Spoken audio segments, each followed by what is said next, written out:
That call, it's a scam. Welcome to Con Artist Code, where we expose scammers and protect you. Subscribe and share your scammer stories below. Some scams start with greed, but the worst ones, they start with trust. On Sunday mornings in Atlanta, there was only one place louder than the traffic on Martin Luther King Boulevard: Greater Triumphant Ministries. A mega church carved out of a renovated warehouse, glowing like a mansion of miracles.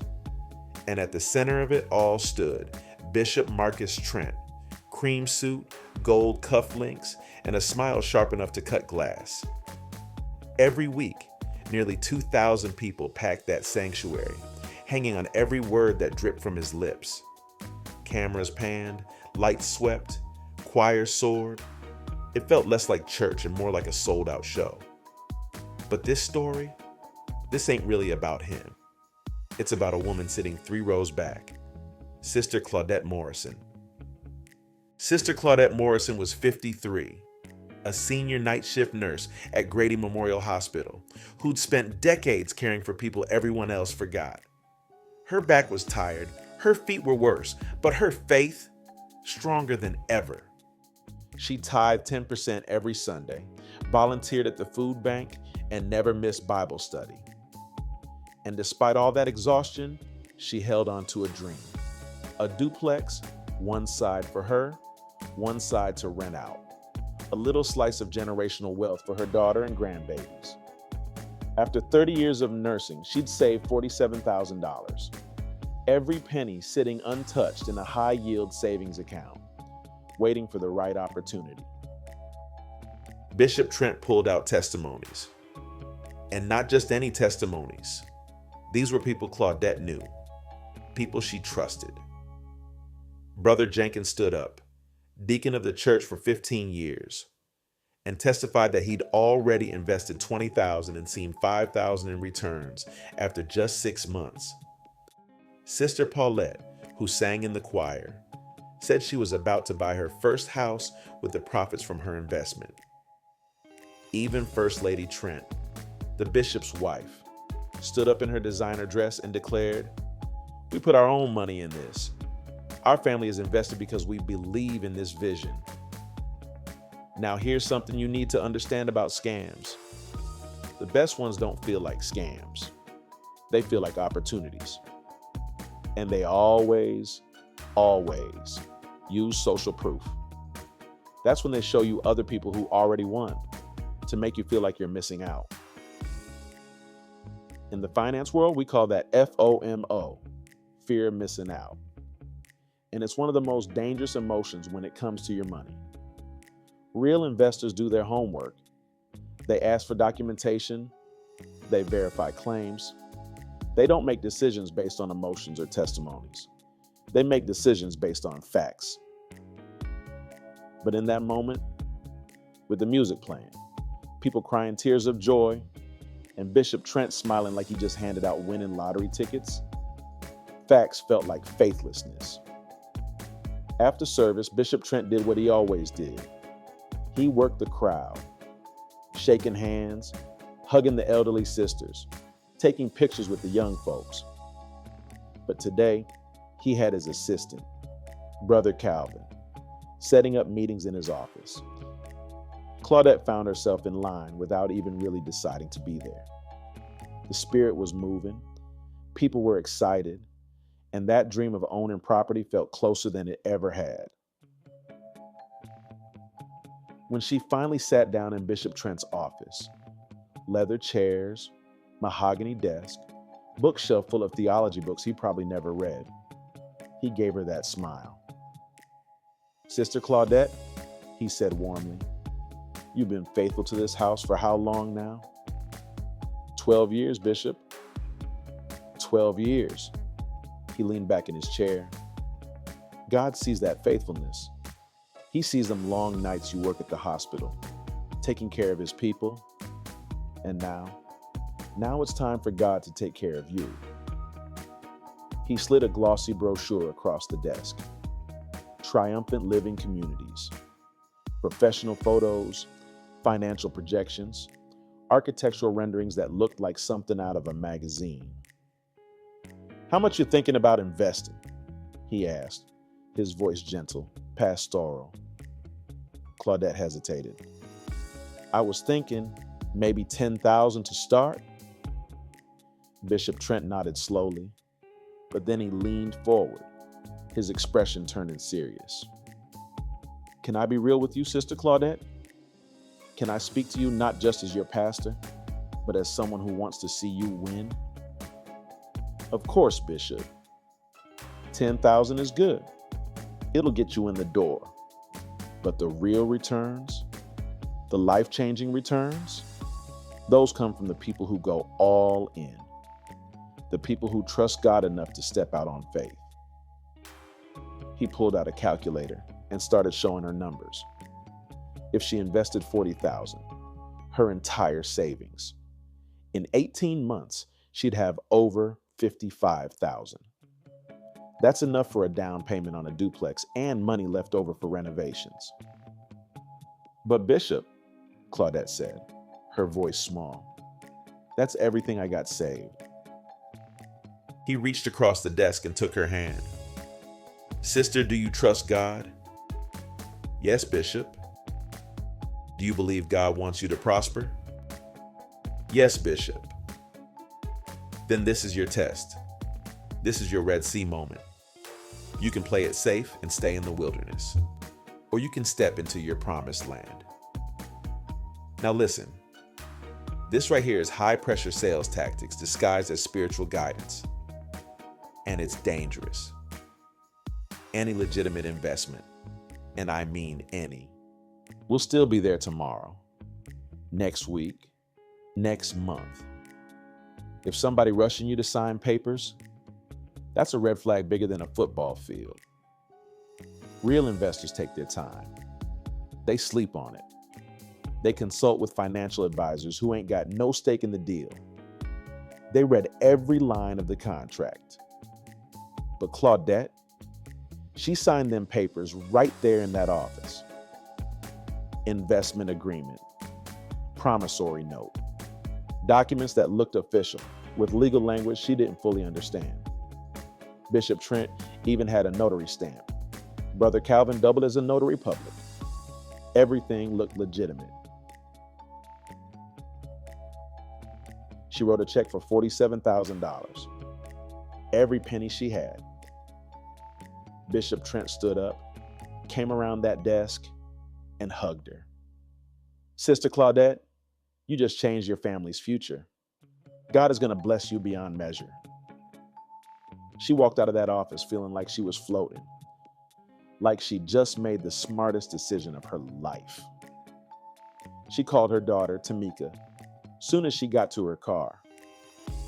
Mama, you did what? Tamika's voice came through the phone, sharp and high. Baby, I invested in Bishop Trent's real estate project. In 18 months. Mama, please tell me you didn't give that man all your savings. It's not giving him nothing. It's an investment.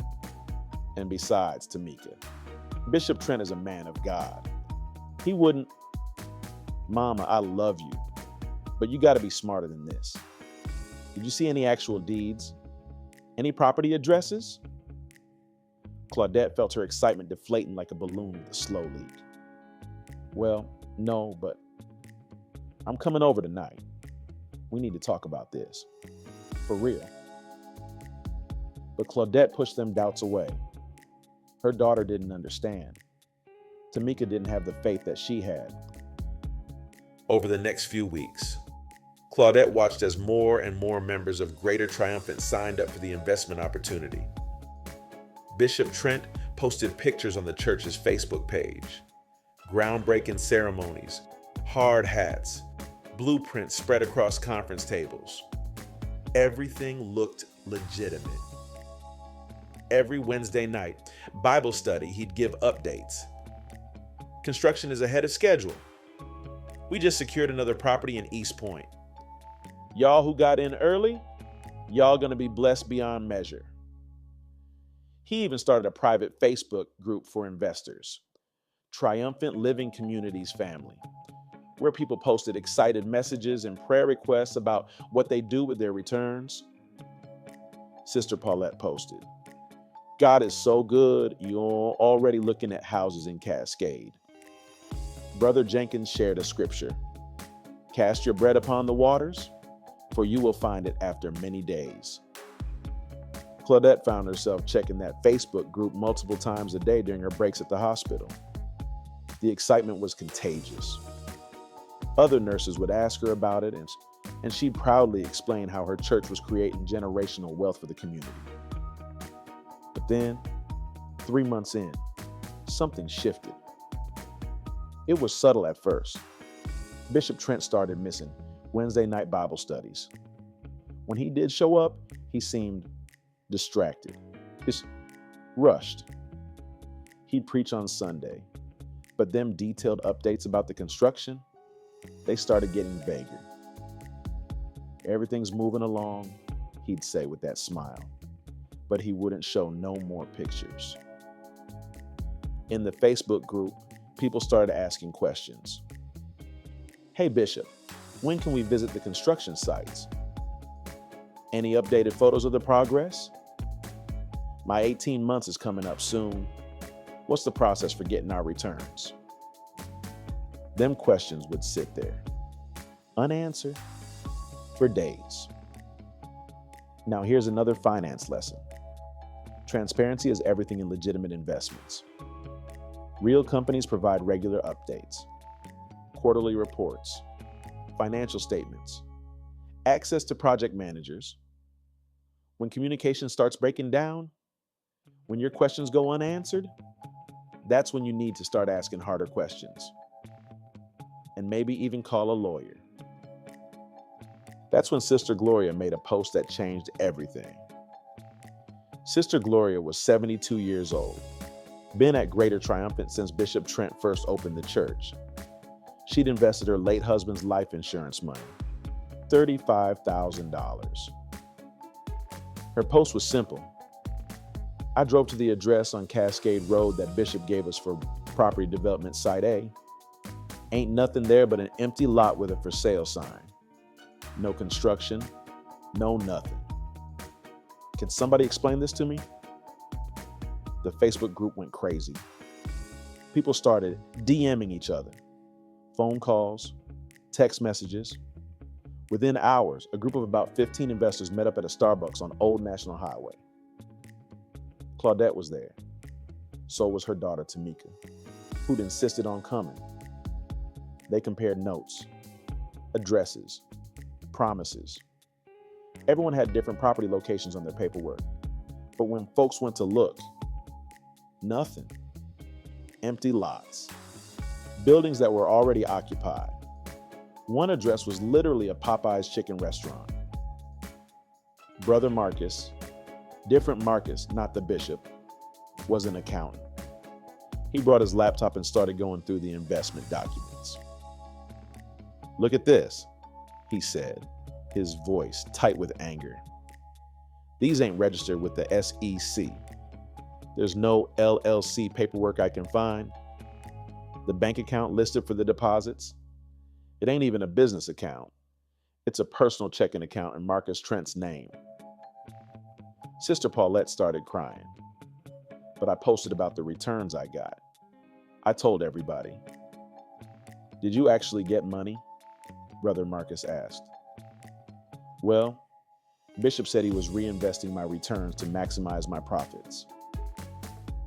That's a Ponzi scheme, Tamika said quietly. That's literally how a Ponzi scheme works. Let me break down what a Ponzi scheme is, because this is important financial knowledge everybody needs to have. A Ponzi scheme works by using new investors' money to pay fake returns to earlier investors. It creates the illusion that the investment is successful, which brings in more victims. But there ain't no real business, no real profits. Just money moving from one pocket to another until the whole thing collapses. Bernie Madoff ran the biggest one in history, $65 billion, and destroyed thousands of lives. People lost their retirement, their kids' college funds, everything.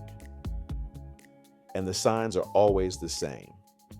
consistent high returns regardless of market conditions, vague or secretive investment strategies, difficulty getting your money out, and unregistered investments. Claudette felt like the floor was falling out from under her. Her chest got tight. Her hands started shaking. "Mama," Tamika grabbed her mother's arm. "We need to go to the police. All of y'all need to file reports." "But he's our pastor," Sister Gloria said weakly. "Maybe there's just been a misunderstanding." "A misunderstanding?" A younger brother named Jamal stood up, his voice rising. "That man took $15,000 from me. Money I saved up working 2 jobs. Money I was going to use to pay for my daughter's college. Ain't no misunderstanding." The room got loud. People angry. People crying. People in disbelief. They decided to confront Bishop Trent directly. Sunday service. In front of everybody. But when Sunday came, Bishop Marcus Trent didn't show up. First Lady Trent stood at the pulpit, looking nervous, her hands gripping that podium like it was the only thing keeping her upright. "Bishop he's dealing with a family emergency," she said. "He asked me to lead service today." Sister Gloria stood up. "Where is he, First Lady? We need to speak with him about triumphant living communities." The sanctuary went dead silent. 2,000 people holding their breath. First Lady Trent's face went pale. That's a business matter. Y'all need to schedule an appointment with his assistant." "His assistant ain't returning calls," Brother Jamal shouted. "The phone number on the investment documents goes to voicemail. Where's our money?" That's when the whole thing fell apart. People started standing up, shouting, crying. The ushers didn't know what to do. The musicians stopped playing. First Lady Trent just stood there, tears running down her face, and then she ran off that stage. Come to find out, she didn't know nothing about it neither. Bishop Trent had kept the whole scheme from his own wife. By Monday morning, Bishop Marcus Trent was gone, and I mean gone. His house in Buckhead, cleared out. The Bentley, disappeared. His personal cell phone, disconnected. The church office was locked up tight, but when the police finally got a warrant and went in, they found boxes of shredded documents, wiped computers, and absolutely no records of where that investment money went. So, turns out, over 150 members of Greater Triumphant had invested. Total amount? Over $3.2 million. $3.2 million. Gone.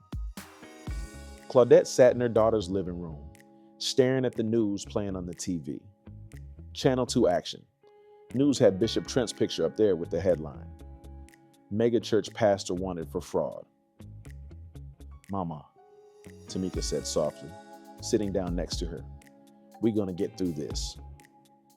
But Claudette couldn't speak, couldn't cry, couldn't do nothing but sit there and think about them 30 years of saving, wiped out in 3 months by a man she trusted with her soul. The police investigation moved fast. Detectives interviewed dozens of victims. Financial Crimes Unit traced bank accounts. FBI got involved because Bishop Trent had crossed state lines. They found evidence he'd been in Miami, then Houston, then disappeared. News stations picked up the story. It went viral on social media. Bishop Trent's face was everywhere. On Twitter, Facebook, Instagram, even TikTok. People made memes, made jokes, but for Claudette and the other victims, this wasn't funny. This was their lives. Sister Gloria had to move in with her daughter because she couldn't afford her rent. Brother Jamal's daughter had to drop out of college and get a full-time job. Sister Paulette lost the house she'd put a deposit on. Lost her deposit too. And Claudette, she had to keep working them night shifts at Grady. her back aching, her spirit broken, knowing she'd probably never retire now. 2 weeks after Bishop Trent disappeared, the victims organized a town hall meeting at a community center. A lawyer from the Atlanta Legal Aid Society came to speak. His name was David Chin, and he'd handled cases like this before. "I'm not going to sugarcoat this," he said, standing in front of about 80 victims. "The chance of recovering your full investment are slim. Most of that money is probably already spent or hidden offshore." People groaned. Some started crying again. "But," he continued, "we can pursue civil action. We can work with prosecutors.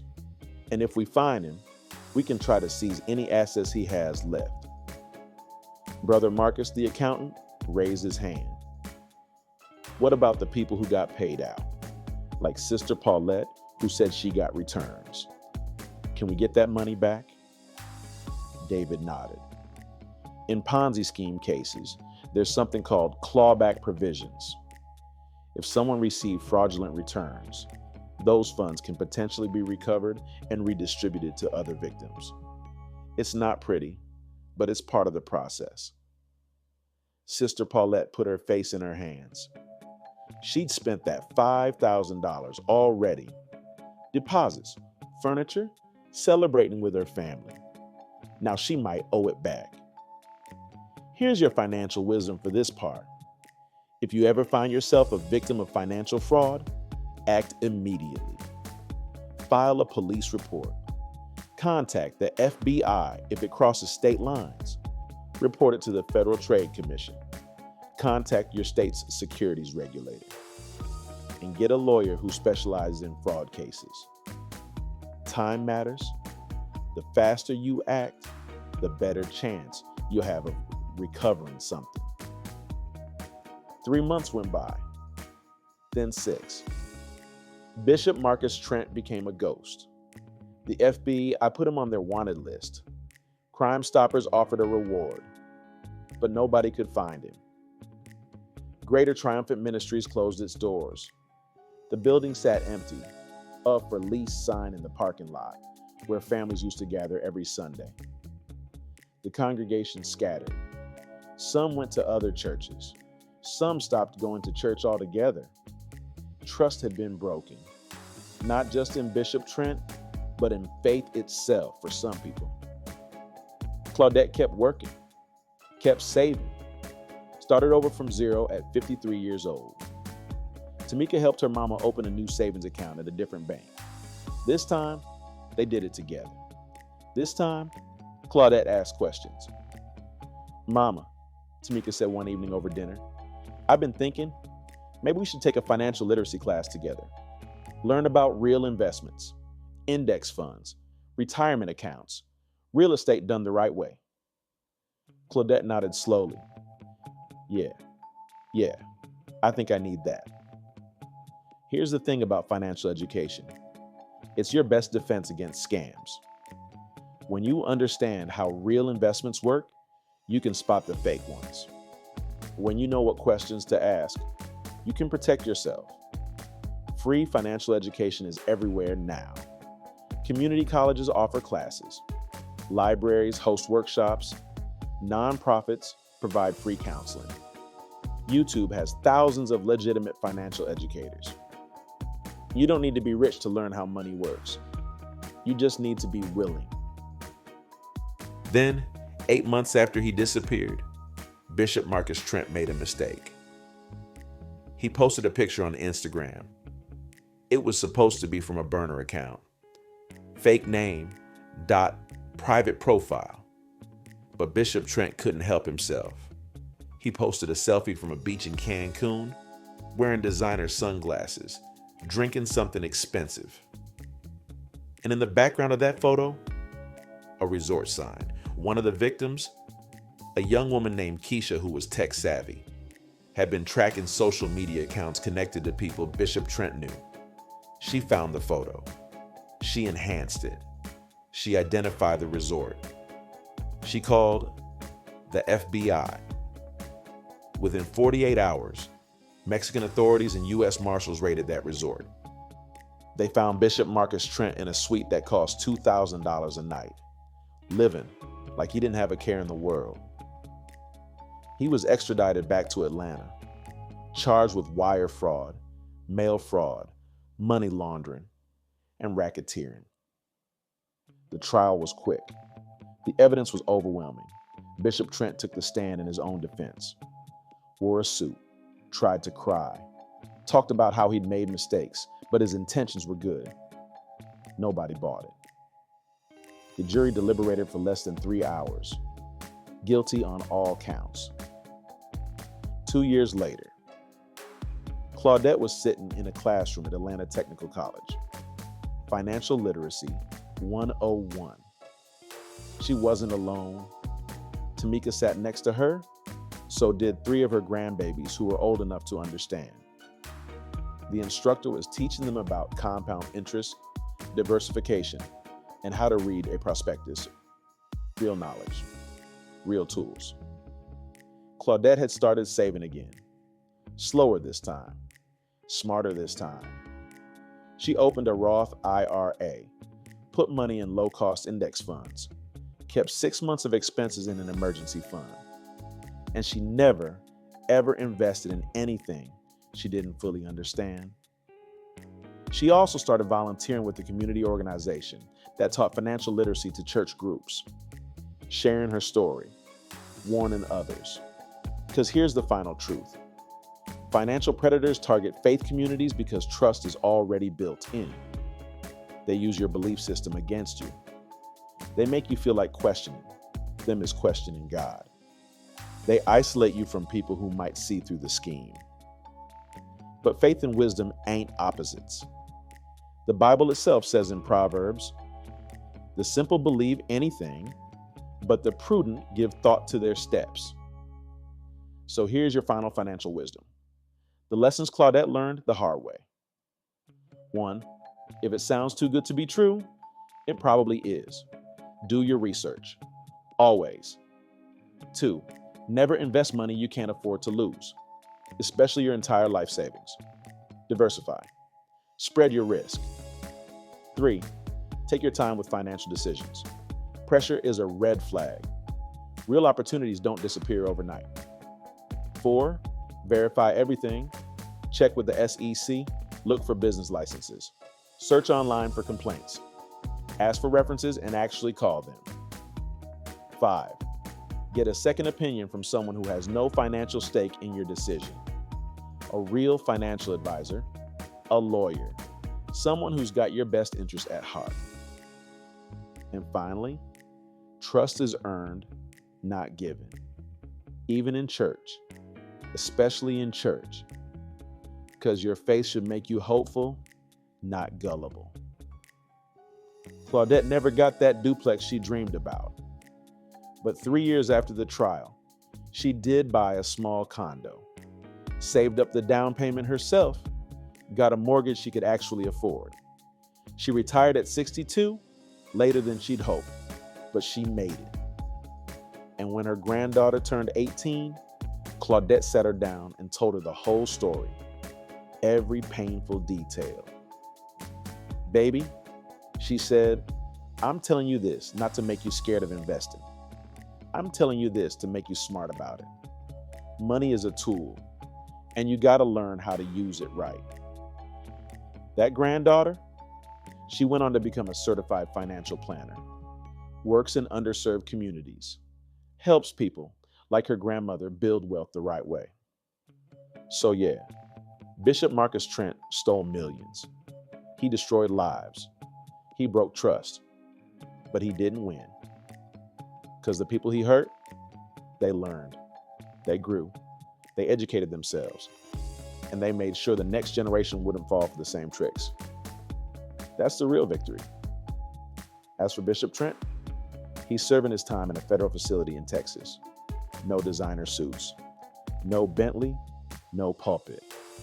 Just time to think about what he did, and maybe, just maybe, somewhere in that cell, he realized the same thing Claudette realized. There ain't no shortcuts to wealth. There ain't no magic investments.